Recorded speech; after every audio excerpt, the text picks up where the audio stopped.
ఒక ధనవంతుడికి భూమి సమృద్ధిగా పండింది.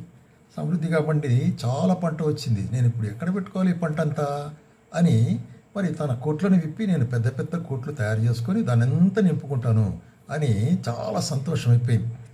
అప్పుడు ఏమనుకుంటున్నాడంటే తన ప్రాణంతో ఏమంటున్నాడు, నా ప్రాణమా, అనేక సంవత్సరాలకు సరిపోయేటట్టు విస్తారమైన ఆస్తి నీకు సమకూర్చబడినది, కాబట్టి సుఖించు, తినుము, త్రాగుము, సంతోషించమని చెప్పుకున్నాడు.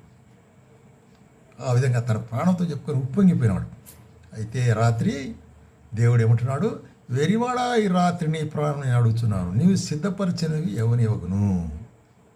నీ ప్రాణం ఈ రాత్రికి పోతుంది, కాబట్టి నీవు సిద్ధపరిచినట్టు ఆస్తి ఎవరికి పోతుంది అని దేవుడు అడుగుతున్నాడు. ఇది ఒక ప్రశ్న, కాబట్టి ఇది చాలా ప్రాముఖ్యమైన ప్రశ్నగా ఉంటుంది. ఎందుకంటే మరి మరణించితే ఏమంటే పాపముల నుంచి జీతం మరణం, అయితే